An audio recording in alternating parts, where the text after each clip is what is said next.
로마서 네 번째 시간입니다. 저희들이 지난주까지 6장까지 로마서 6장까지의 말씀을 나눴고요. 오늘 이제 7장부터 말씀을 보겠는데, 6장에서 8장까지는 그리스도와 연합한 삶이란 무엇인가, 이 그리스도의 연합한 삶에 대한 주제를 가지고 말씀이 진행이 되고 있습니다. 저희들이 이제 보시면은 이제 로마서가 세 부분으로 나눠지잖아요. 그 중에서도 이제 하나님의 구원의 방법, 이신칭이라고 했지만 이제 하나님의 은혜로 말미암아 우리 모두가 구원함을 받았다. 우리 모두에게는 하나님의 은혜가 필요하다라는 이야기를 사도 바울이 이야기를 했죠. 왜냐하면 이방인이나 헬라인이나 모두가 죄인이기 때문입니다. 그들 모두가 죄인이기 때문에 그들이 죄에 어떤 노력을 하고 어떤 수련을 쌓고 뭐 돌을 닦는다 한다 할지라도 죄에 죄를 더하는 것일 밖에 없고 그 죄가 사라지는 것도 아니기 때문입니다. 그래서 이제 바울 사도는 하나님의 은혜가 필요하고 모든 사람은 그 은혜로 말미암아 구원에 이른다라는 이야기를 하고 있고요. 그리고 이제 그 이야기가 이제 7장, 8장으로 이어지면서 그렇게 은혜로 구원받은 사람이 어떤 삶을 살아가야 되는가. 그것이 이제 그리스도와 연합한 삶. 그러니까 죄에 대해서 우리가 죄인이 아닌 은혜로 말미암아 구원받은 삶은 어떤 것인가에 대한 이야기를 하고 있는 겁니다. 네, 그래서 이제 저희들이 이제 지난주에 6장에서는 그리스도와 함께 죽고 그리스도와 함께 사는 것에 대해서 6장에서 이야기했다면 이번에 7장에서는 이제 율법과 죄에 대해서 그리스도와 연합했다라고 하는 것은 이제 죄에 대해서는 우리가 어떻게 된 것이고 그러면 이제 율법은 또 우리에게 어떤 의미가 있는가라고 하는 것을 이야기하고 있습니다. 7장의 말씀을 좀 보면은요. 7장 7절 12절 말씀을 좀 볼까요? 그런즉 우리가 무슨 말을 하리요 율법이 죄냐? 그럴 수 없느니라. 율법으로 말미암지 않고는 내가 죄를 알지 못하였으니 곧 율법이 탐내지 말라 하지 아니하였더라면 내가 탐심을 알지 못하였으리라. 바울 사도는 분명하게 이야기합니다. 율법이 죄냐? 이 이야기 왜 이야기할까요? 사실은 앞에서 이야기를 우리가 이제 이렇게 얼핏 들어보면 로마서의 이 말씀을 우리가 깊이 생각하지 않고 이렇게 보면은 유대인들에게 율법을 줬지만 율법으로 의에 도달하지 못해요. 그러니까 율법은 의미가 없는 것 같고 율법은 폐해야 될 것 같고 우리에게는 뭐 아무 소용이 없는 것 같은 율법으로 실패했잖아요. 그러니까 은혜가 있는 거고 율법은 필요가 없고 이제는 은혜만 있는다. 우리가 이제 그렇게 생각할 수 있다라고 하는 거죠. 그리고 율법으로 말미암아 우리의 죄를 더한다. 이제 그런 생각을 할 수가 있는데 바울 사도는 분명히 이야기합니다. 뭐라고 얘기했냐면 율법이 그럼 잘못된 것이냐? 율법이 문제가 있는 것이냐? 아니라는 거예요. 율법이 죄냐? 그럴 수 없다라는 거죠. 왜? 율법이요. 하나님께서 주신 거예요. 누구를 위해서 준 거죠? 하나님을 위해서 준 게 아닙니다. 율법은 인간들을 위해서 하나님께서 주신 거예요. 인간들을 뭘 위해서? 율법을 주신 목적이 뭐냐면 레위기에 분명하게 나옵니다. 내가 거룩하니 너희도 거룩하라. 우리의 거룩을 위해서 그래서 하나님과 동행하고 하나님과 함께 살아갈 것을 위해서 우리에게 주신 바 된 것이 율법이에요. 그럼 율법 준 게 잘못이냐? 그러면 주신 하나님께서 잘못했다라는 논리가 되겠죠. 율법이 죄냐? 그럴 수 없다라는 거. 그럼 율법은 도대체 뭐냐라고 이야기할 때 우리에게 어떤 의미가 있냐라고 할 때 율법이 있기 때문에 우리는 무엇을 할 수 있다? 죄를 알 수 있다라는 겁니다. 이게 첫 번째 율법의 기능이에요. 율법이 우리에게 이거는 과거에도 그랬고 예수님 당시에도 그렇고 오늘 우리에게도 마찬가지입니다. 율법은 우리에게 무엇을 알려주냐면요. 죄가 무엇인지를 알려줘요. 그러니까 하나님께서 율법을 주실 때 내가 거룩하니 너희도 거룩하라라고 말씀하셨을 때에 율법은 하나님께서 거룩하다 여기는 것은 무엇이고 하나님께서 죄로 여기는 것이 무엇인지를 우리에게 알려주셨어요. 우리가 이제 이것을 조금 부드럽게 이야기하면서 하나님께서 좋아하는 것은 뭐고 하나님께서 기뻐하시는 것이 무엇이고 하나님께서 싫어하고 미워하시는 것이 무엇인지 알려준 거다. 그래서 우리가 하나님께서 좋아하시고 하나님께서 기뻐하시는 일을 하는 것이고 그리고 하나님께서 미워하고 싫어하는 것을 우리가 하지 않는 것 이게 율법이 우리에게 주신 바다. 우리가 이제 그렇게 이야기를 하는데 맞아요. 율법이 있기 때문에 죄가 있다라는 거예요. 율법이 탐심을 정죄했기 때문에 탐심이 죄인 걸 아는 거죠. 율법에서 이것을 이야기하지 않았으면 탐심이 없다라는 건 아니에요. 우리에게 탐심이 있는데 그게 죄인 줄도 모른다라는 거죠. 그리고 그것을 탐심이라고 이야기했으니까 '아 이게 탐하는 거였구나.'라는 걸 아는 거죠. 선악을 알게 이거는 에덴의 동산도 마찬가지예요. 창조 시대에도 에덴 동산에 선악을 알게 하는 과일을 먹지 말라. 율법이 주어졌기 때문에 뭐가 있는 거예요? 먹지 않는 것이 순종하는 것이고 먹는 것이 불순종한다라고 하는 순종과 불순종이 나오는 거예요. 죄와 죄가 아닌 것이 나오는 거죠. 선이 무엇이고 악이 뭔지가 나오는 거예요. 순종하는 것이 선이고 순종하지 않은 것이 악이었다라는 것이요. 율법이 주어졌기 때문에 우리는 죄가 무엇인지 안다. 바울 사도가 여러 가지 이야기들을 그다음에도 쭉 하지만 결론적으로 결국 이야기해요. 이로보건대 뭐다? 율법은 거룩하다. 계명도 거룩하고 의롭고 선하다. 우리가 자꾸만 무슨 얘기를 하냐면 로마서를 읽으면서 바울 사도의 은혜로 말미암아 구원을 받는다라는 이야기를 하면서 율법 무용론을 이야기해요. 율법 무용론. 율법은 필요가 없다. 바울 사도는 한 번도 율법 무용론을 이야기하지 않았습니다. 또 어떻게 이야기하냐면요. 율법 하자론, 율법은 하자가 있다. 그래서 우리를 구원시키지 못한다. 우리를 의롭게 하지 못한다. 여러분들 율법이 우리를 구원시키는 게 아니에요. 하나님께서 우리를 구원시키시는 거죠. 율법이 우리를 정결하게 하지 않습니다. 하나님께서 우리를 정결하게 하시는 거죠. 율법이 우리를 성결하게 하는 게 아니에요. 하나님께서 우리를 성결하게 하시는 거예요.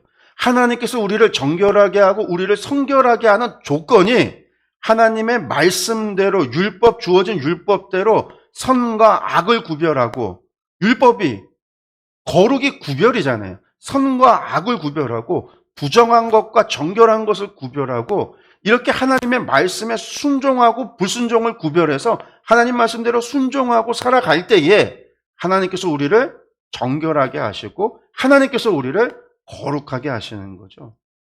은혜로서 하나님의 능력으로서 우리가 은혜로 구원받는다라고 하는 게 하나님의 능력으로 되어지는 것과 동일한 거예요.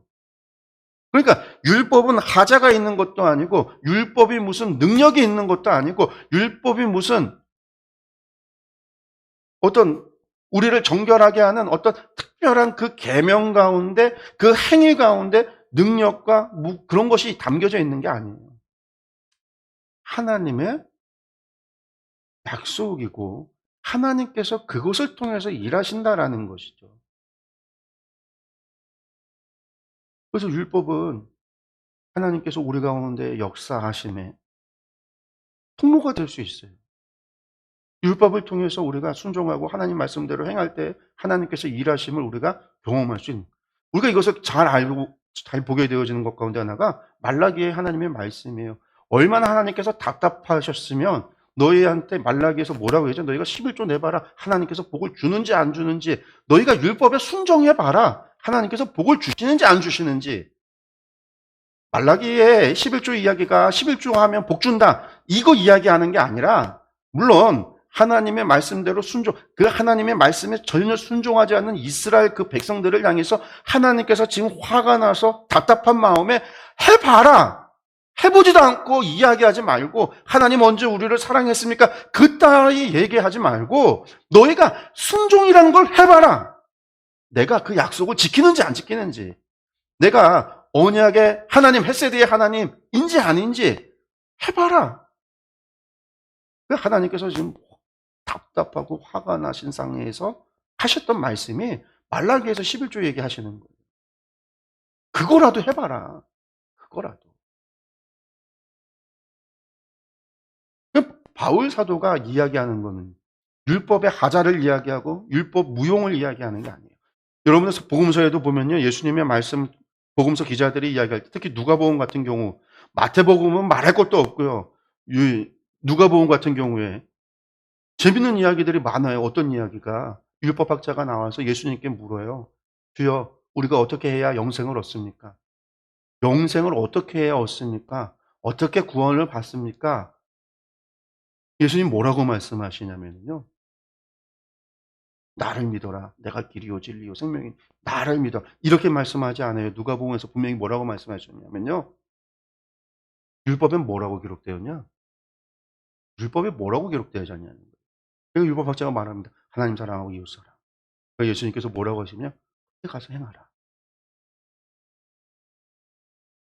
영생을 얻는데 율법에 예수님께서 뭐라고 기록되어졌느냐고 물어보시고 그거대로 행하라라는 거예요. 율법이 소용없다라는 얘기예요? 아니면 율법이 여전히 유효하다라는 얘기인가요? 유효하다라는 거예요.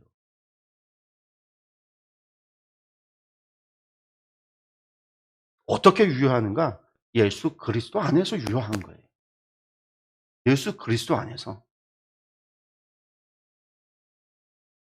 율법이 말하고 있는 것이 결국은 예수 그리스도 안에서 이루어졌다라는 거죠. 이게 복음서가 증거하고 사도행전이 사도들이 증거했고 바울 사도가 이야기하고 있는 거예요. 유대인들은 율법이 주어졌음에도 예수 그리스도를 몰라요. 믿질 않아요. 율법이 증언했던 예수 그리스도를 보지 못해요. 그들은 여전히 메시아를 기대하고 고대하고 있죠. 그러니까 그들이 결국은 예수 그리스도로 말미암아 구원에 이르는 이 복음을 믿지 못하게 된 것이지만 오늘 우리에게 주어진 건 예수 그리스도 안에서 그리스도께서 완성하신 그 율법. 그럼 그 전에는 미완성이었냐? 아니에요. 율법을 한마디로 요약하면 이거였다라는 이야기지. 예수님도 율법은 무능하고 율법은 유효하지 않고 율법은 하자가 있다. 이것을 이야기하신 게 아니라는 거예요. 율법은 우리에게 죄가 무엇이고 악이 무엇이고 선이 무엇이고 하나님께서 기뻐하시는 것이 무엇인지를 알려주고 있다라는 거예요. 사도 바울이 이야기합니다. 내 속 곧 내 육신에 선한 것이 구하지 아니하는 줄을 아노니 원함은 내게 있으나 선을 행할 것은 아무것도. 죄에 대한 이야기를 하는데 사도 바울이 이야기합니다. 자기 안에 선한 것이 아무것도 없대요. 내 안에 뭐만 있다라는 거예요. 선을 행하는 것이 아무것도 없대요. 죄만 있다라는 거예요. 내가 원하는 바는 선이지만 마음으로는 선을 원하는데 도리어 내가 원하지 않는 악을 내가 지금 행하고 있다라는 거죠. 내 지체 속에서 다른 한 법이 내 마음의 법과 싸워 내 지체 속에 있는 죄의 법으로 나를 사로잡는 것을 내가 보는도다. 내가 원하지 않고 있어요. 내 안에 양심이라는 것이 있어요. 도덕적인 선이라는 것이 있지만 이것이 싸우지만 여전히 나는 무엇을 하고 있냐면 죄를 범하고 있다는 거죠. 오라 나는 공고한 사람이로다. 이 사망의 몸에서 누가 나를 건져내랴. 여러분들 사도 바울이 도대체 무슨 죄를 그렇게 많이 잡고 무슨 그런 마음으로 악을 행하기 때문에 이런 얘기하는 걸까요? 그게 아닙니다. 그걸 이야기하는 게 아니에요. 앞서도 이야기 시작하면서 이방인도 죄고 유대인들도 죄고 우리 모두는 죄인이라고 그랬는데 이 죄인이라고 하는 의미가 무엇이냐? 우리 가운데는 여전히 죄인으로서 우리는 존재하고 있어요. 우리는 죄인이에요. 사도 바울의 이야기는. 다른 말로 이야기한다면 이걸 비유로 좀 설명을 한다면요. 사과나무에서 뭐가 열리죠? 사과가 열려요. 배나무에서 뭐가 열리죠? 배가 열려요. 우리 존재가 죄의 나무와 같이 된 죄인이에요. 오늘날의 입장에서 죄인이라고 하는 것은 뭐냐면 무슨 죄를 져서 재판에 가서 재판에서 유죄 판결이 나야 죄인이지만 그걸 이야기하는 게 아니라 우린 어떤 선교사님은 그런 얘기해요. 우리는 죄의 장아찌다. 죄장아찌다. 장아찌는 뭐냐면 아주 그 속속 깊숙이 소금으로 절여져서 장아찌 그 안에 속까지 다 완전히 그렇게 이제 버무려진 양념에 절여진 것을 이야기할 때 우리가 죄가 우리 속까지 다 그렇게 죄인으로 절여졌다라는 표현을 하기도 하는데 저는 죄의 나무라는 말을 써요. 죄의 나무라는 거예요.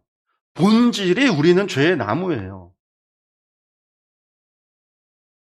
율법이 있었기 때문에 우리가 우리 죄의 나무라는 것을 알 수가 있는 거고 내가 봤더니 이제 내가 죄의 나무이기 때문에 내가 아무리 선한 것을 하려고 해도 내가 선한 것이 아니라 사과나무에서 사과가 열리듯이 내가 죄의 나무라서 내가 행하는 모든 것이 죄의 열매만을 맺을 수밖에 없다라는 거예요. 이 절망, 그래서 나는 공고한 사람이라 이 사망의 몸에서 누가 나를 건져낼 수 있느냐. 근데 이미 바울 사도는 6장에서 이야기했잖아요. 은혜로 말미암아. 여러분들 이 죄의 나무를 어떻게 해야 죄의 열매를 맺지 않을 수 있을까요? 요한복음에서는 분명하게 이야기합니다. 나는 포도나무여 너희는 가지라. 우리가 포도나무에 붙어 있는 가지가 돼야 포도나무가 돼야 포도 열매가 맺혀지는 거예요. 의의 나무가 돼야 우리가 의의 열매가 맺혀지는 거예요. 성령의 나무가 돼야 성령의 열매가 맺혀지는 것이지 우리가 죄의 나무인 상태에서는 여기에다가 좋은 물을 붓고 좋은 햇볕을 쐬어주고 좋은 환경을 만들어주고 좋은 비료를 붓고 좋은 음악을 틀어주고 좋은 환경을 만들었다고 해서 죄의 나무가 죄의 열매가 아닌 성령의 열매를 맺고 의의 열매를 맺고 거룩의 열매를 맺을 수 있느냐? 불가능한 거죠. 그럴 수 없어요. 우리의 존재가 바뀌어야만 돼요. 바뀌어야만 돼요. 그럼 어떻게 바뀌어요? 제가 이제 예전에도 한번 설명을 드린 바가 있어요. 녹차 티백에 따뜻한 물을 묻잖아요. 그럼 뭐가 나오죠? 우러나오죠? 녹차가 우러나요. 그건 녹차예요. 찬물을 붓는다고 해서 녹차가 홍차가 되질 않아요. 녹차가 커피도 되지 않아요.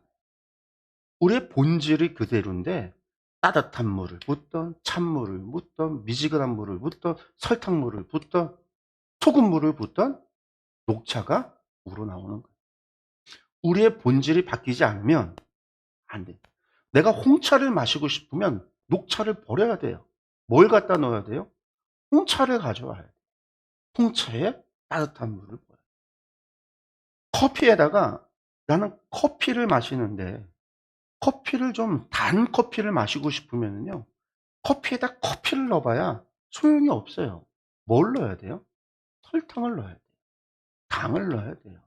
꿀을 넣든 시럽을 넣든 설탕을 넣든 커피와 다른 걸 넣어야 돼요. 단맛이 나는 거예요. 우리가 우리 안에서 그 어떤 것을 끄집어내서 우리가 무엇을 한다고 해서 우리 존재가 바뀌어지질 않는다라는 거죠. 그러니까 몇백 9년 돌을 한 50년 닦는다고 해서 내 안에서 새로운 것이 내가 내 안에서 무엇을 만들어낼 수가 없어요. 커피에다 커피를 더 들이붓는 거예요. 외부에 새로운 것이 들어오지 않는 이상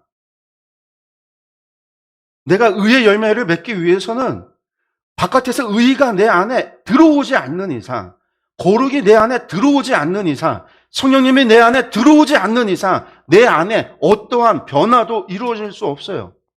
단순하게 변화가 아니에요. 사라져야 되죠. 그래서 6장에서 뭐라고 그래요?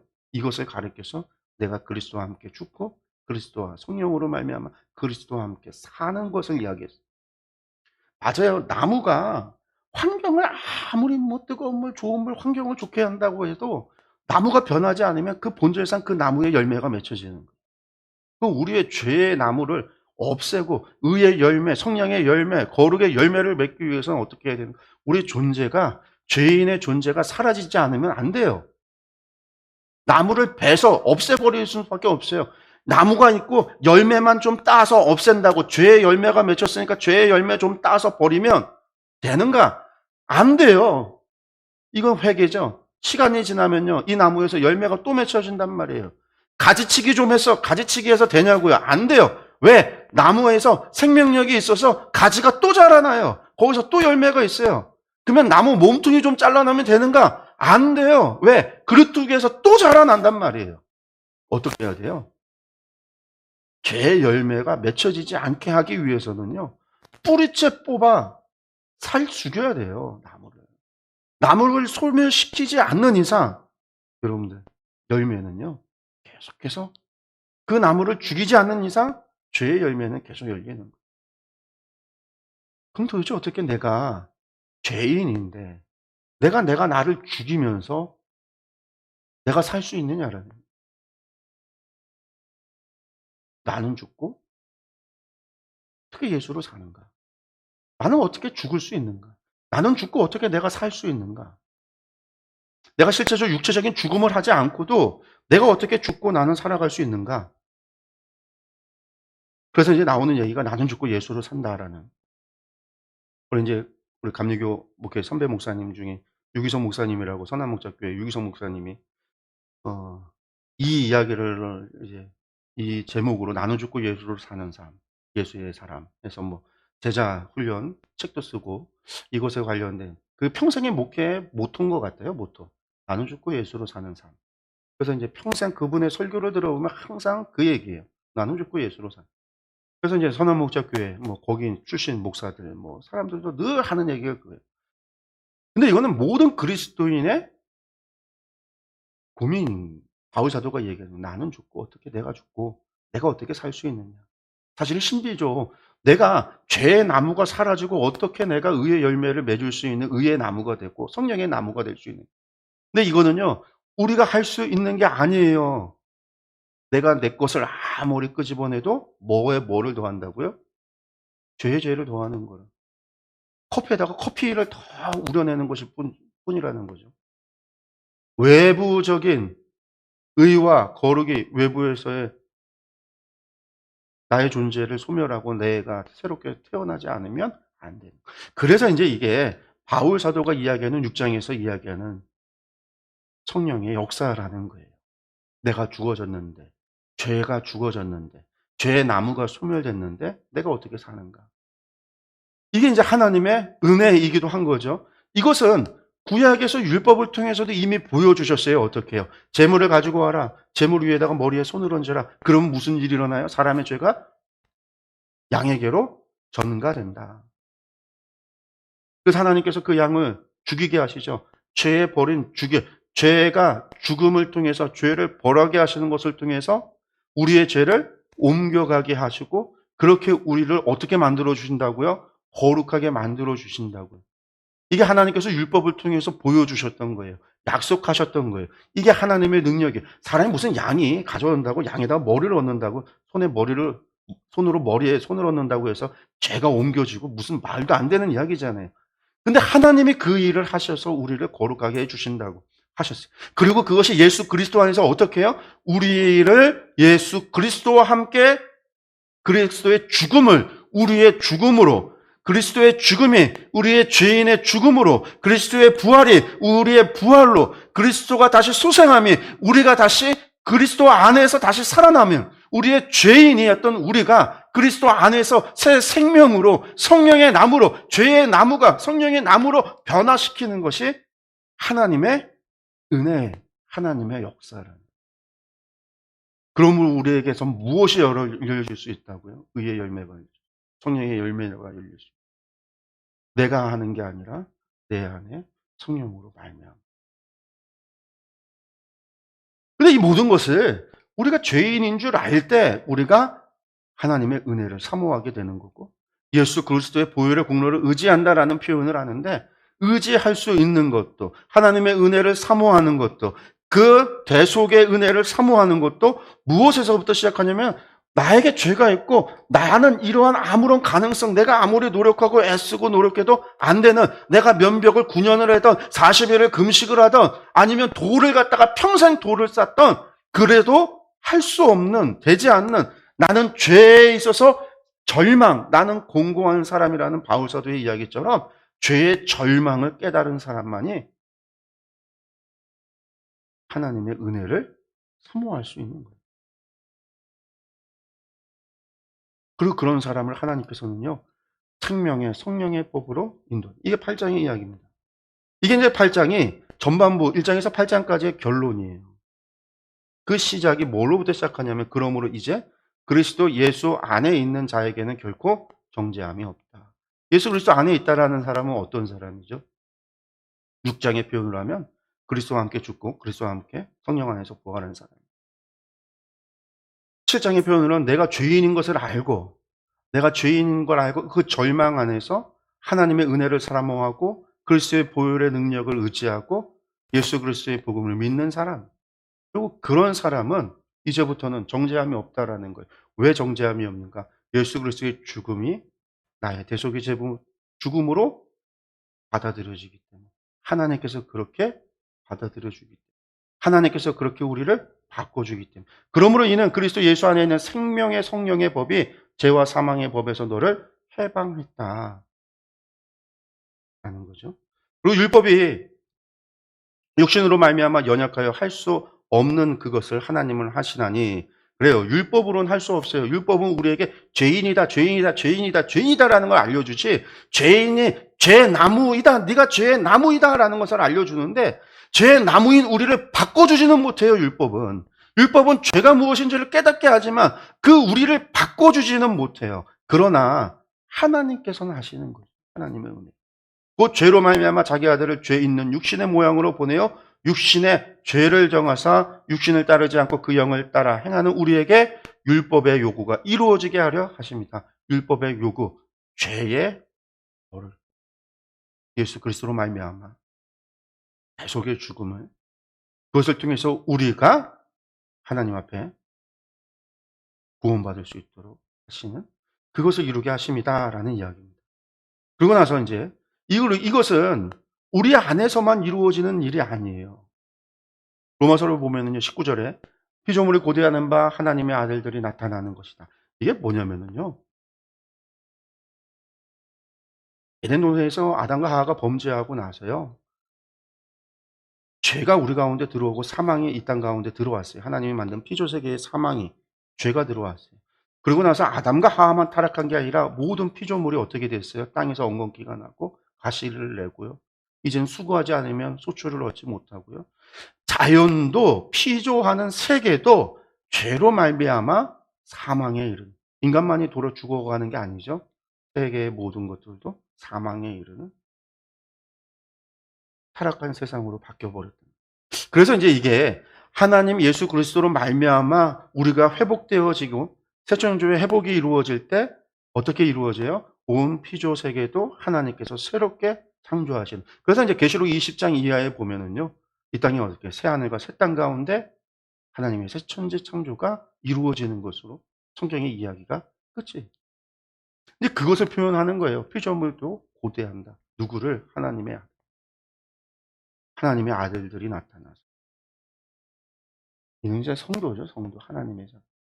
믿는 자들이 나타나서 이 땅에 하나님의 나라가 이루어지기를 피조물도 고대한다. 그뿐 아니라 또한 우리고 성령의 처음 익은 열매를 받은 우리까지도 속으로 탄식하여 양자될 것고 우리 몸의 속량을 기다린다. 우리도 기다린다. 이와 같이 성령도 우리의 연약함을 도우시나니 우리는 마땅히 기도할 바를 알지 못하나 오직 성령이 말할 수 없는 탄식으로 우리를 위하여 친히 간구하시니라. 성령님께서 우리 가운데서 역사하고 계신 거예요. 역사하고 계시는 거죠.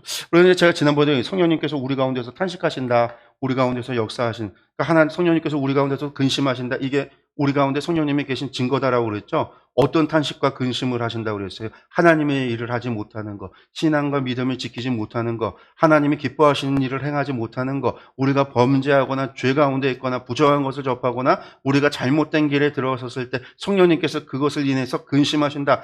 야, 너는 좀 기도를 더 해야 되는데 기도 생활하다가 왜 이렇게 기도 못하지? 이게 사단이 우리에게 주는 마음이 아니라 성령님께서 우리 가운데 계시기에 우리로 하여금 우리가 잘못된 길로 갔을 때에 우리를 근심하고 탄식하시는 것이 우리 안에 양심이 하는 이야기가 아니라 그런 생각을 우리에게 주시는 바가 성령님께서 우리 가운데 계신 증거라고 그랬어요.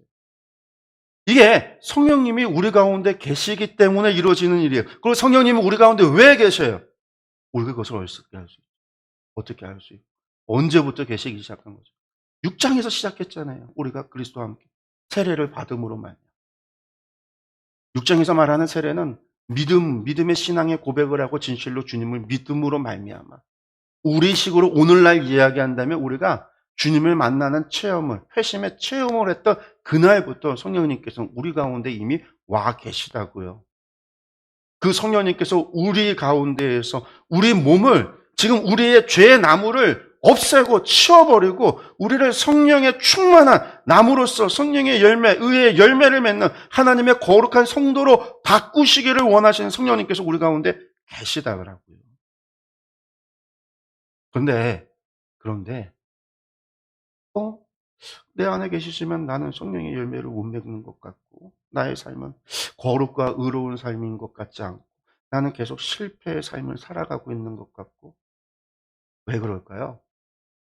왜 나는 여전히 그리스도의 회심을 경험하고 그리스도를 만났으면 세례를 받았으면 그날 나는 죽고 예수로 말미암아 살아야 되는데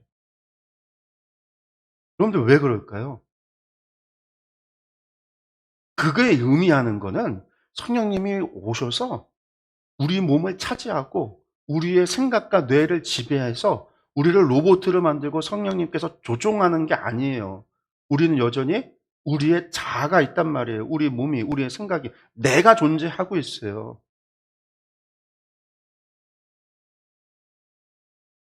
근데 우리가 내가 어떻게 내가 이미 그리스도를 믿음으로 말미암아 하나님의 자녀가 됐어요. 하나님을 아바 아버지라고 불러요. 내가 신분이 바뀌었어요. 그런데도 나는 옛날 습관과 습성을 못 버리고 있는 거예요.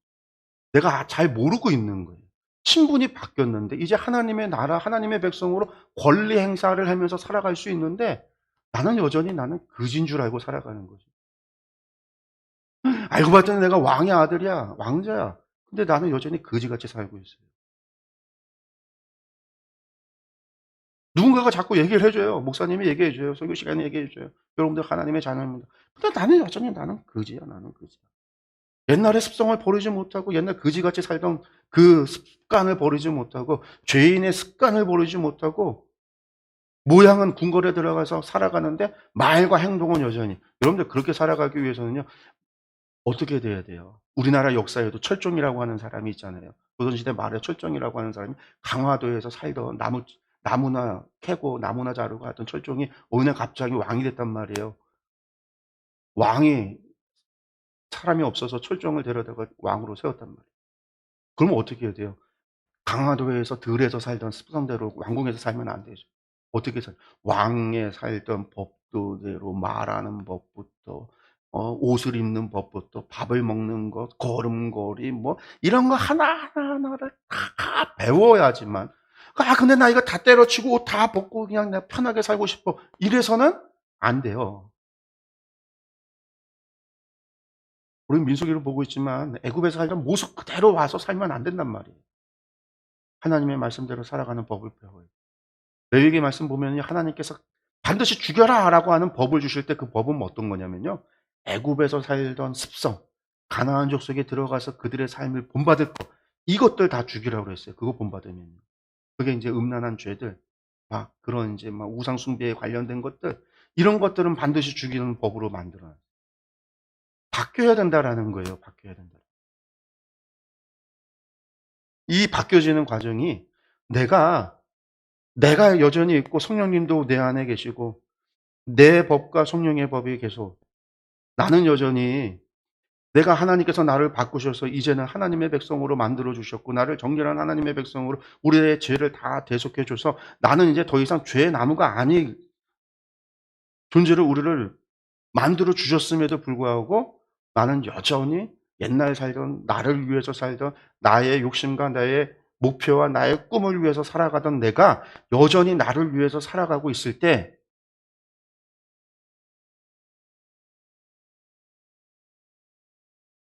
성령님이 오셨음에도 불구하고 내 보좌에 내 삶의 주인에 여전히 내가 앉아 있고 성령님은 한쪽 구석에 처박혀 놨을 때 우리는 성령의 나무가 되어졌음에도 여러분들 사과나무에서 사과가 딱 좋은 열매만 맺히지 않죠. 썩은 것도 만들어지고요. 찌부러진 것도 만들어지고 나무가 아예 열매를 맺지 못하기도 해요. 그렇다고 사과나무가 아닌 게 아니죠. 무화과 나무 열매가 맺혀지지 못했을 때 하나님 예수님께서 그 무화과 나무를 저주하셨던 것처럼 우리가 그런 존재가 되어졌음에도 불구하고 우리가 그런 상황일 수 있는 거예요. 그리고 그렇게 되는 이유는 성령님이 오셨고 성령님이 나의 주인이 되셔야 되는데도 불구하고 내가 성령님께 순종하고 나아가야 됨에 불구하고 내가 여전히 내 삶의 주인으로 내 보좌에 앉아서 존재하기 때문에 그런 거예요. 그걸 인제 어떻게 해야 되는가. 근데 그걸 인제 이야기하는 게 그거죠. 나를 죽은 자와 같이 나를 날마다 죽은 자와 같이 나를 죽은 자로 여기고 죽으면 아무 욕망도 없잖아요. 아무 욕심도 없고 죽은 자가 무슨 욕망이 있어요. 그러니까 날마다 나를 죽여라. 날마다 나를 죽이고 내 뜻으로 하는 게 아니라 하나님의 뜻대로. 내가 원하는 바대로 행하는 게 아니라 하나님이 원하는 바로. 내 뜻대로가 아니라 내 안에서 성령님께서 주시는 생각대로. 나는 저 사람이 미운데 미운 내 마음대로 하는 내 마음으로 하는 게 아니라 저를 용서하라고 하는 성령님의 음성. 그것에 순종하기 위해서는 내 의지를 죽이지 않는 이상, 내 의지를 꺾지 않는 이상 안 돼요. 내 의지를 꺾는다라는 것을 나를 죽은 자로 여긴다라는 말. 그래서 재밌는 이제 저도 예전에 이제 제자 훈련, 1:1 제자 훈련도 하고 제자 훈련하고 할 때에 이제 제자 훈련하는 사람들을 대상으로 할 때 그런 얘기들을 해요. 내가 하고 싶은 대로 하잖아요. 하나님께서 우리를 훈련시킬 때는요, 내가 하고 싶지 않은 것만 하게 해요. 그래서 내가 그것을 이겨내고 넘어서지 않으면 내가 요거 피해도 또 만나요. 누군가의 관계에 있어서 이 직장에서 내 위에 있는 사람하고의 관계에 있어서 용서가 안 되고 그 사람이 밉고 싫잖아요. 그래서 그 사람을 용서하지 못하고 미워하고 계속 싫어해요. '저 사람 없어졌으면 좋겠다. 없어졌으면 좋겠다.' 근데 하나님께서 그런 사람을 두는 이유는요, 우리로 하여금 그런 사람을 용서하고 품어주고 그를 원수를 사랑하라고 했잖아요. 원수가 아니더라도 그런 사람들에게 이웃을 사랑하라고 하는, 내가 그런 마음과 그런 이제 성장할 수 있는 기회로 하나님께서 주시는 경우에는요, 내가 그 사람 싫잖아요. 그 사람만 사라졌으면 좋겠어요. 그 사람 사라져요. 그러면 똑같은 사람이 와요. 내가 그래서 직장을 관둬요. 다른 데 가요. 다른 데 가면요, 또 만나요. 이거 이겨내지 못하면, 그러니까 내가 싫어하는 일을 하나님께서는 계속 줘요. 그걸 통해서 내가 내 의지를 꺾고 내가 그것을 넘어설 수 있다. 근데 만약에 그거 안 주시잖아요. 하나님께서 포기하신 거죠. "넌 안 되겠다." 물론 하나님 포기하시지 않지만.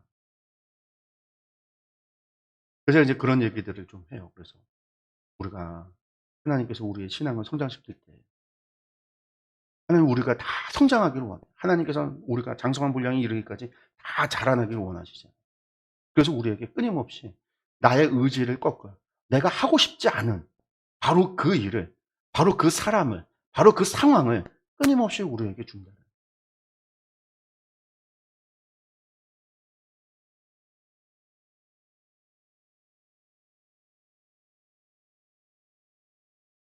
계속해서 바울 사도가 이야기합니다. 마음을 살피시는 이가 성령의 생각을 아시나니 이는 성령이 하나님의 뜻대로 성도를 위하여 간구하심이라. 여러분, 우리가 이게 내 의지를 꺾고 나는 죽은 자를 여기고 성령님의 나는 그리스도와 함께 살아간다. 이게 내 힘만으로 한다면 어렵죠. 성령님께서 우리 가운데 함께 하시고요. 성령님께서 우리를 위해서 간구하고 계시고요. 성령님께서 우리를 도우셔요. 그래서 성령님을 뭐라고 그러죠? 보혜사. 우리를 도우시는 분. 우리가 그렇게 살아갈 수 있어요. 내 힘으로는 불가능해요. 내 능력으로도 가능하지 않아요. 내 힘으로는 절대 할 수 없어요. 그러나 성령님께서 우리와 함께 계시고 원수까지도 사랑할 수 있는. 우리가 알거니와 하나님을 사랑하는 자고 그의 뜻대로 부르심을 입은 자들에게는 모든 것이 합력하여 선을 이루느니라. 또 미리 정하신 그들을 또한 부르시고 부르신 그들을 또한 의롭다 하시고 의롭다 하신 그들을 또한 영화롭게 하셨느니라. 하나님께서 그렇게 행하신다. 우리가 이 믿음을 가지고 있다면은요, 우리가 내 의지를 꺾는 거에 있어서, 나를 죽은 자와 같이 여기는 것에 있어서 두려워할 필요가 없어요. 억울해할 필요도 없어요. 내가 져주는 것만 같고, 그래서 내가 억울한 것만 같은, 그럴 필요가 없어요. 하나님께서 이것을 통해서 나에게 더 크신 은혜로 나를 영화롭게 합니다.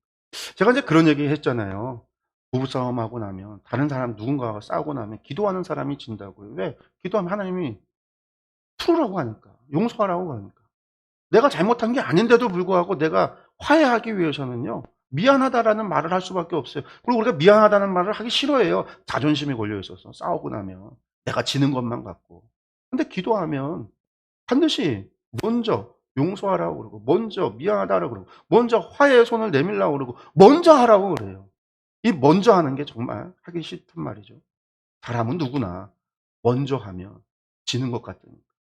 내가 틀린 것 같고 그렇게 되기 때문에. 그러니까 기도하면 하나님께서 분명히 그래요. 근데 억울해할 필요가 없어요. 왜? 하나님께서는요, 내가 내 뜻을 꺾고 하나님 말씀에 순종하는 사람에게 하나님은 우리를 반드시 더 성장시키고 의롭게 하시고 우리를 영화롭게 만드시겠다. 그리고 나서 이제 31절부터 이제 마지막 39절까지 이어지는 결론부의 이야기인데, 우리 말씀을 31절부터 39절까지 한번 읽겠습니다. 그런즉 이 일에 대하여 우리가 무슨 말하리요? 만일 하나님이 우리를 위하시면 누가 우리를 대적하리요? 자기 아들을 아끼지 아니하시고 우리 모든 사람을 위하여 내주신 이가 어찌 그 아들과 함께 모든 것을 우리에게 주시지 아니하시겠느냐? 누가 능히 하나님께서 택하신 자들을 고발하리요? 의롭다 하신 이는 하나님이시니 누가 정죄하리요? 죽으실 뿐 아니라 다시 살아나시는 이는 그리스도 예수시니 그는 하나님 우편에 계신 자여 우리를 위하여 간구하시는 자시니라. 누가 우리를 그리스도의 사랑에서 끊으리요? 환난이나 공고나 박해나 기근이나 적신이나 위험이나 칼이랴. 기록된 바 우리가 종일 주를 위하여 죽임을 당하게 되며 도살당할 양같이 여김을 받았나이다 함과 같으니라. 그러나 이 모든 일에 우리를 사랑하시는 이로 말미암아 우리가 넉넉히 이기느니라. 내가 확신하노니 사망이나 생명이나 천사들이나 권세자들이나 현재일이나 장래일이나 능력이나 높음이나 기쁨이나 다른 어떤 피조물이라도 우리를 주 예수 그리스도 안에 있는 하나님의 사랑에서 끊을 수 없느니라. 아멘. 예. 이게 결론. 뭐라고 말씀하고 있죠? 하나님 안에 있는 하나님께서 우리를 위하시는데 누가 우리를 대적할 수 있고 아들까지 주시는 하나님께서 다른 모든 것을 우리에게 주시지 않을까. 하나님께서 우리를 의롭다 하는데 누가 우리를 고발할 수 있을까? 누가 우리를 정죄할 수 있을까? 그리스도께서 우리를 대신하여 대속의 제물이 되셨고 하나님께서 우리를 그렇게 대속해 주셔서 정결하게 의롭게 여겨 주셨는데 도대체 누가 그럴 수 있을까? 우리를 정죄할 수 있을까? 그 사랑으로 하나님께서 우리를 사랑해 주시는데 누가 그 사랑에서 우리를 끊을 수 있을까? 세상의 어려움과 고난과 환난과 박해가 우리를 끊을 수 있을까? 결코 그럴 수 없어. 우리는 도리어 그 모든 것을 넉넉하게 이길 수 있는. 왜? 하나님께서 우리를 사랑하시고 하나님께서 우리를 자녀 삼아 우리를 하나님께서 우리를 예수 그리스도에게 접붙임 바 되게 하셨어요. 성령님께서 우리를 성전 삼고 성령님께서 우리 가운데 계셔서 우리와 함께 하셔서 그리스도 안에서 우리가 그리스도와 함께 살아갈 수 있도록 하셨는데 누가 끊을 수 있고 누가 불가능 그것을 갖다 막을 수 있느냐.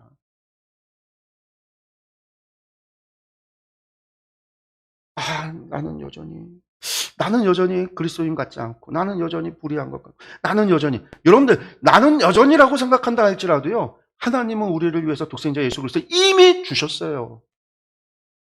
이미 그렇게 사랑하셨어요. 누구도 끊을 수 없어요.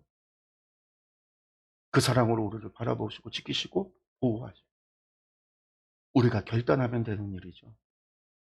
내가 죄에 대해서 이미 죽은 자가 되어졌어. 죄와 사망의 법에서 내가 이미 자유로워졌어. 이전에는 내가 그 어떤 노력을 한다 할지라도 그것이 죄를 더하는 것밖에 되지 않고 내가 죄를 이길 힘이 없었을지 모르지만 이제는 죄를 이길 힘이 있어요. 우리가 성령님께 순종하면 성령님께서 죄를 이길 힘을 주신다라고요. 내가 성령님께 순종하면 성령님께서 나로 하여금 성령의 의의 열매를 맺게 하신다라는 거예요. 나는 맺을 수 없었어요. 그런데 이제는 할 수 있다라고요. 가능성이 있는 것이 아니라 할 수 있다라고요. 내 안에 성령님께서 계시기 때문에. 내가 죄와 싸우는 것이 아니라 내가 성령님께 순종하는.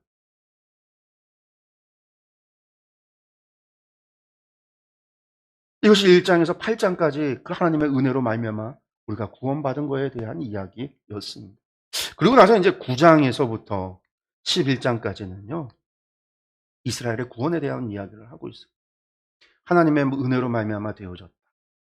그리고 이제 8장의 마지막 결론이 그거잖아요. 하나님의 그 사랑을 누가 끊을 수 있느냐. 그러니까 이제 여기에 이제 질문이 나올 수가 있는 거죠. 어떤 질문이?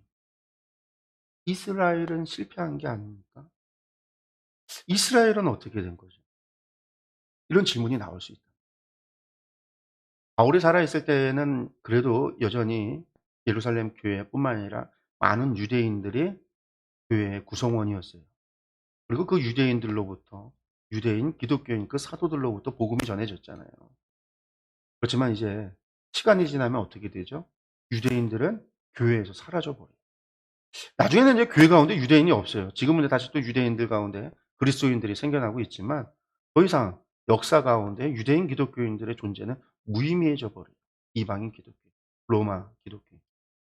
도대체 이 유대인들, 이스라엘의 역사를 보았더니 하나님 그렇게 이스라엘을 사랑하셨지만 실패했단 말이에요. 예루살렘이 586년에 멸망했어요. 또다시 AD 70년에 또다시 로마에 의해서 예루살렘은 무너져요. 예루살렘이라는 나라, 이스라엘이라는 나라가 존재하지 않아요. 사라져 버리게 된단 말이에요. 그렇게 하나님의 사랑에서 누가 끊을 수 있느냐라고 했지만 역사를 봤더니 이스라엘은 그렇다라는 거죠. 그렇죠, 이스라엘. 9장에서 11장까지는 바로 그 이스라엘에 대한 이야기. 하나님의 사랑에서 끊을 수 있느냐 없느냐? 결론적으로 이야기합니다. 이 또한 끊을 수 없다. 이게 사도 바울의 이야기. 그 누구도 끊을 수 없는 거죠. 먼저 이제 이스라엘의 구원에 대한 이야기하는데 이 모든 것은 전체 하나님의 주권, 하나님의 주권으로 이루어진 일이죠. 앞서도 하나님의 주권이에요. 하나님의 은혜로 이루어진 건데 이야기를 합니다. 바울이 9장에서 처음 시작할 때 바울의 슬픔, 자신의 슬픔에 대해서 이야기합니다. 내가 그리스도 안에서 참말을 하고 거짓말을 아니하노니 나에게 큰 근심이 하나 있다. 그게 뭐냐면 그 큰 근심, 그것이 고통 가운데 내 마음에 그치지 않는 고통이 되는데 이것을 내 양심이 성령 안에서 나와 더불어 이것에 대해서 증언하고 있는데 그게 뭐냐? 나의 형제고 고르게 친척을 위해서 이스라엘 백성을 얘기하는 거예요. 내 자신이 저주를 받아 그리스도에게서 끊어질지라도 이것이 원하는 끊어졌다는 게 아니라 그렇게 된다 할지라도 내가 원하는 바는 내 이스라엘 내 고르 형제들 그들에 대한 이야기라는 거예요. 그게 뭐냐면 그들은 이스라엘 사람이라 그들이 이스라엘 사람이라는 거죠.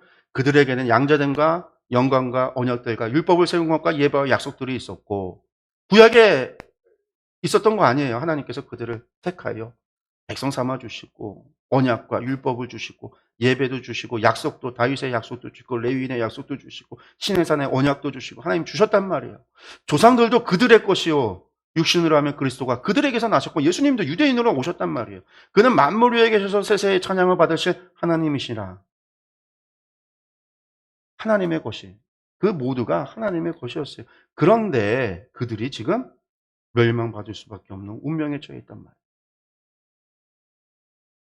그들은 하나님을 믿지 않았었고 아니 예수님을 믿지 않았고 그 결국은 지금 이제 바라보게 되는 것이 예수님의 예언이 있었어요. 예루살렘의 멸망, 돌 위에 돌 위에 하나 남지 않고 다 무너지리라. 예수님께서 예루살렘의 멸망을 예언하셨어요. 이스라엘의 멸망만이 남아있는 그 상황, 여러분들 이것에 대해서 바울이 슬퍼하는 거예요. 뿐만 아니라 바울이 유대인들에게 복음을 전해도 유대인들이 믿지 않은 예수 그리스도를 받아들이지 않는 것, 결국 그것이 믿지 않은 것이 앞서 바울이 이야기했어요. 믿지 않음으로 말미암아 그들은 이미 심판을 받았다. 하나님의 유기가 되어졌다. 하나님께 유기되어졌다. 버림받아졌다라고 그랬잖아요. 이것이 지금 바울의 슬픔이다라는 겁니다. 그리고 나서 9장 6절에서 29절에 하나님의 주권에 대해서 이야기합니다. 또한 뭐라고 이야기하냐면요. 이스라엘이 사실 이스라엘에 잘나서 그들이 뭔가가 있어서 택함받고 백성되고 언약과 약속을 소유한 게 아니거든요. 뭐라고 얘기하시냐면요. 아브라함의 씨가 다 그의 자녀가 아니다. 아브라함에게도 자녀가 있잖아요. 이스마엘도 있고 이삭도 있고 그 외에도 사라가 죽은 이후에 얻은 아내로부터 자녀들을 낳았단 말이에요. 그렇지만 오직 누구만이 하나님의 백성 약속을 받았냐면 이삭이었어요. 이삭으로부터 난 자라야 내 씨라 불리라 이렇게 말씀하셨어요. 그럼 뭐 이스마엘은 아브라함의 자녀가 아니에요? 아브라함의 자녀예요. 다. 그런데 그렇다고 한다면 내 씨라 불린다라고 하는 이 씨가 의미가 뭐예요? 혈통에 대한 얘기는 아니라는 거예요, 여러분들. 이스마엘 그러면 이삭으로부터 난 자라 네 씨다 그러면 이삭의 난 애만 아브라함의 자식이고 나머지는 자식이 아니냐? 아니라는 거예요. 다 자식이에요.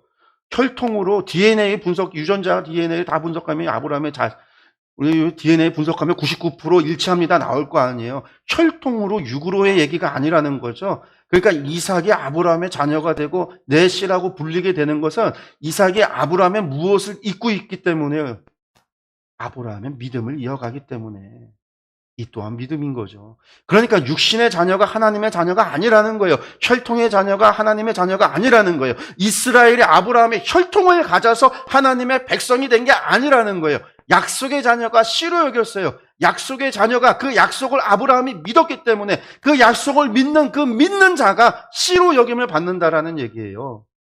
리브가가 우리 조상 이삭 한 사람으로 말미암아 임신했는데 또 누굴 낳았어요? 자식을 둘을 낳았단 말이에요. 그런데 성경은요. 자식이 태어나지도 않았을 때 뱃속에 있을 때 그들을 향해서 선이나 악이나 뱃속에서 무슨 선을 하고 악을 행할 수 있어요? 아니었대. 선도 악으로 택함 받은 게 아니에요. 그들의 공로로 택함 받은 게 아니에요. 하나님의 뜻대로 부르심을 받아서 큰 자가 어린 자를 섬긴다라고 말씀하셨어요. 그래서 기록된 바, 이거는 이제 말라기에 나온 거죠. 야곱은 사랑하고 에서는 미워하였다 하심과 같았다. 하나님께서 주권적으로 행하셨다라는 거예요. 하나님께서 택하셨다라는 거예요. 성경이 바로에게 이르되 내가 이 일을 위하여 너를 세웠으니 곧 너로 말미암아 내 능력을 보이고 내 이름이 온 땅에 전파되게 하려 함이라. 하나님께서 10가지 재앙을 내려 그 재앙을 통해서 요구하신 게 바로와 바로의 신하와 바로의 백성과 이스라엘이 내가 여호와인 줄 알게 될 것이다. 하나님께서 바로를 택하신 것도 주권이에요. 그를 마음을 강팍하게 하신 것도 하나님의 능력이었어요. 이를 통해서 하나님께서 무엇을 온 땅에 하나님의 이름이 전파되도록, 그런즉 하나님께서 하고자 하시는 자를 긍휼히 여기시고자 하고자 하시는 자를 완악하게도 한다라는 거예요. 하고자 하기 위해서 긍휼히 여기게도 하시고 완악하게도 하신다라는 거예요. 이게 전부 다 하나님의 주권이에요. 그런데 사람아, 내가 누구기에 하나님께 감히 반문하느냐? 왜 완악하게 하셨습니까? 억울합니다. 바로가 억울할까요? 마음에 강박하게 하셔서 바로가 안 믿었으니까 이건 전부 다 전적인 하나님의 책임이야. 그런데요, 10가지 재앙에서 하나님은요, 처음부터 끝까지 바로가 여호와 하나님이 신 줄 알게 될 거다라고 말씀하셨어요. 근데 바로가 하나님이신 줄 알았는데 하나님을 믿지 않은 거는 여러분들 바로의 책임이에요. 하나님께서 강박하게 하셨기 때문에 믿지 않는 거예요. 결론적으로 그가 여호와가 하나님인 줄 알았으면 홍해를 떠나가는, 광야로 나아가는 이스라엘 백성 가운데 그들이 그도 거기 서서 하나님의 백성이 되려 하나님을 섬기려 광야로 나갔어야 돼요. 하나님께서 바로를 미워하셔서 그런 게 아니에요.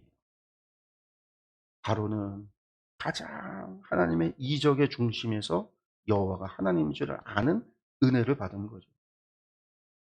나중에 이게 아합 왕에게도 일어나요. 하나님께서 아합 왕에게 아람과의 전쟁에서 3번의 승리를 주셔요. 그때마다 하나님께서는요, 이 일로, 이 전쟁에 승리하는 것을 통해서 아합이 내가 여호와인 줄을 알게 될 것이다. 여호와가 하나님인 줄 알게 될 것이다. 그 악한 아합에게 하나님께서는요, 여호와가 하나님인 줄 아는 은혜를, 전쟁의 승리를 통해서까지 알게 하셨어요. 근데 아합이 믿지 않았단 말이에요. 아합의 죄인 거죠. 이 모든 것에, 아니 그걸 떠나서 야, 누가 하나님 앞에 반문하느냐? 지음을 받은 물건이 지은 자에게 어찌 나를 이렇게 만들었느냐고 묻겠느냐? 그렇잖아요, 여러분. 통이장이가 지금 한 덩이로 귀 있을 그릇도 만들 수 있고 천 있을 그 그릇도 만들 권한이 없느냐? 만들잖아요. 근데 만들었다고 천 있을 그릇이 왜 나를 이렇게 만들었냐고 따질 수 있느냐? 없다라는 거예요. 하나님이, 우리 모두는 피조물이고 하나님은 창조주인데 하나님의 주권. 왜 이스라엘을 선택했고 아브라함을 택했느냐? 하나님이 아브라함 선택할 능력도 없고 권한도 없느냐라는 거예요. 그리고 그 아브라함이 하나님을 믿었단 말이에요. 그래서 믿었어요. 그럼 당시에 여호와가 하나님이신 줄 아는 역사가 아브라함에게만 있었을까? 여러분들 노아의 사건을 통해서 여호와 하나님이 그 세 아들들이 다 알았어요. 하나님의 진노하신 거, 하나님의 심판과 여호와가 하나님 되심 다 알았어요. 그 세 아들이 자녀들에게 하나님 섬기는 법을 잘 가르쳤어야죠. 가르쳤을지도 몰라요. 근데 그 중에 어떤 놈이 안 믿었어요. 안 믿으면 어떻게 돼요? 그 뒤로? 안 믿는 놈이 자녀들에게 하나님을 가르칠까요? 안 가르치죠. 대대손손이 안 믿어져요. 누구 책임이? 하나님의 책임이. 믿지 않은 놈의 책임. 가르치지 않은 부모의 책임. 부모의 책임이죠. 믿지 않은 자의 책임. 뿐만 아니라 하나님께서는 바울 사도가 이야기했잖아요. 온 세상에 하나님 여호와가 하나님 되심을, 있음을 온 세계에 알리셨다고요. 일반 계시를 통해서 보여주셨다고요. 율법 없는 자는 자연을 통해서 하나님을 알게 하셨다라고요. 그런데 사람들이 우상을 만들어서 우상에게 절했다라고요. 하나님 앞에 반문할 수 있는 게 아니에요. 하나님의 주권이에요. 그 하나님께서 이스라엘을 택하셨죠. 그런데 이스라엘이 믿지 않았다라는 얘기예요. 믿지 않았다. 그런즉 우리가 무슨 말하리요? 의를 따르지 아니한 이방인들이 의를 얻었으니 곧 믿음에서 나니고 의의 법을 따라간 이스라엘은 율법에 이르지 못했어요. 왜? 지켜 행하지 않았으니까. 하나님께서 그렇게 이스라엘을 사랑해서 약속도 주시고 율법도 주고 다 줬는데 이스라엘은 도리어 의에 따르지 못했어요. 근데 이방인들은 도리어 믿음에서 난 의를 얻었다라는 얘기를 하고 있어요. 그런 다음에 이스라엘이 왜 그런 일이 벌어졌는가? 이스라엘이 그리스도를 거절했기 때문에 이스라엘이 예수님을 믿지 않았단 말이죠. 내가 증언하니 그들이 하나님께 열심히 있으나 올바른 지식을 따른 것이 아니라 하나님의 의의를 모르고 자기 의를 세우려고 힘써 하나님의 의에 복종하지 아니하였느냐. 그리스도는 모든 믿는 자에게 의를 이루기 위하여 율법의 마침이 되었다. 여러분들, 하나님의 율법 구약을 믿는 거는요, 유대인이나 우리 그리스도인들이나 똑같이 하나님의 율법을 믿어요. 구약의 말씀을 믿어요. 여러분들 구약 말씀 믿잖아요. 하나님 말씀을 믿잖아요. 그 얘기는 여러분들 율법을 믿는다라는 얘기예요. 왜? 구약의 토라가 율법이니까. 난 율법 안 믿어. 그럼 난 구약 성경에서 토라는 믿지 않을 거야. 토라에도 보니까 이야기, 내러티브도 있고 이야기도 있고 율법은 거기에는 조항이 613개의 미츠보츠라고 하는 율법 조항이 있으니까 나는 그거는 안 믿을래. 그건 나하고 상관없어. 613개 제거하고 나머지만 믿을래. 여러분들 성경을 그렇게 믿지 않잖아. 그렇게 믿지 않는다는 말이에요. 근데 왜 이런 차이가 있어질까? 여러분들, 우리가 신약의 사도들을 통해서 우리가 깨닫고 알게 된 것은 무엇이냐면요. 하나님의 약속의 말씀, 구약의 말씀을 우리는 무엇을 통해서 보고 있어요? 어떤 렌즈를 끼고 보고 있어요. 그 렌즈가 뭐예요? 예수 그리스도예요. 예수 그리스도를 통해서 구약의 말씀을 봐요. 이게 사도들의 증언이었어요. 사도들이 우리에게 전한 복음은 그리스도가 구약의 말씀을 보는 비추는 렌즈라는 거예요. 구약의 말씀이 예수 그리스도 안에서 완성되어졌다라는 거예요. 그래서 그 예수 그리스도를 통해서 이루어질 것에 대해서 우리에게 전해줬어요. 그래서 우리는 예수 그리스도 안에서 뭘 봐요? 하나님의 말씀을 보죠. 구약의 율법을 보죠. 하나님의 토라를 보죠. 하나님의 말씀을 보는 거예요. 근데 유대인들은요. 예수님을 믿지 않았단 말이에요. 예수님을 도리어 십자가에 못 박아 죽였단 말이에요. 예수를 죽이고 나서 예수님을 믿지 않는 그들은요. 뭘 통해서 구약의 말씀을 보냐면요. 장로들의 유전, 장로들의 가르침. 이 장로들의 유전과 장로들의 가르침이라는 게 구전율법이라는 거예요. 이게 이제 오늘날에 그것들이 기록된 게 미드라시, 미시나, 탈무드 이런 것. 그들은 그것을 통해서 구약의 말씀을 바라보고 있어요. 장로들의 가르침을 통해서. 예수님의 가르침을 통해서 본 사도들은 그리스도의 가르침을 통해서 예수님을 통해 성경을 볼 수 있는 눈을 갖게 됐는데 예수님께서 가르쳤지만 그들은 예수님의 가르침을 거부했죠. 예수님의 말씀을 거부하고 예수님을 도리어 십자가에 죽이고 나서 그들의 조상들, 그들의 랍비들, 그들의 유전을 가져다가 구약의 말씀을 보고 있어요. 그러면서 그들은 그것을 통해서 뭘 기다려요? 메시아를 기다리고 있어요. 여러분들 그 결과가 바로 이거예요. 여러분들 그들은 열심히 있는 게 없는 게 아니에요. 열심히는 있지만 올바른 지식을 따르지 않았어요. 예수의 가르침, 예수님의 가르침을 따르지 않았어요. 자신들의 조상의 가르침을 따랐어요. 장로들의 유전을 따랐어요. 구전율법을 따랐어요. 랍비들의 가르침을 따랐어요. 그러니 예수님을 모르니 하나님의 의를 모르고 사람의 의를 따라서 자신의 의를 내세우려고 힘써 하나님의 의에 복종하지 않은 거죠. 그러나 그리스도는요. 모든 믿는 자에게 의를 이루기 위해서 율법에 마침 완성이 되어졌습니다. 내가 만일 내 입으로 예수를 주로 시인하며 또 하나님께서 그를 죽은 자 가운데서 살리신 것을 내 마음에 믿으면 구원을 받으리라. 사람이 마음으로 믿어 의에 이르고 입으로 시인하여 구원에 이르니라. 성경이 이르되 누구든지 그를 믿는 자는 부끄러움을 당하지 아니하리라 하니. 여러분들 여기서 이제 이야기해요. 사람이 마음으로 믿어 의에 이르고 입으로 시인하여 구원에 이른다. 여러분들 이것이 그냥 단순하게 마음으로 믿어서 난 믿어 입으로 난 예수님 믿습니다. 이걸 이야기하는 거지만 여러분들 이게 그냥 단순히 우리가 생각하는 나 예수님 믿습니다라는 게 아니에요. 당시에는요. 왜 당시에는요. 예수님을 믿고 사람들 앞에 내가 입으로 시인해준 이게 세례 때도 입으로 시인하고 고백하는 건데 이 고백에는요. 행동 따라야 되고 결과가 따라와요. 로마 사회 속에서 지금 당시 로마서가 기록되고 있는 이때만 해도요. 이때에도 내가 예수를 따른다, 예수님을 따른다, 내가 마음으로 믿어 입으로 나는 그리스도인임을 고백하면은요. 뭐가 따라올까요? 박해가 따라올 수밖에 없어요. 가족의 박해가, 이웃의 박해가, 사회 구조에서 오는 박해가. 그 상황 속에서도 내가 믿음을 지켜 고백하는 고백이에요. 그리고 그 고백대로 살아가겠다라고 하는 고백.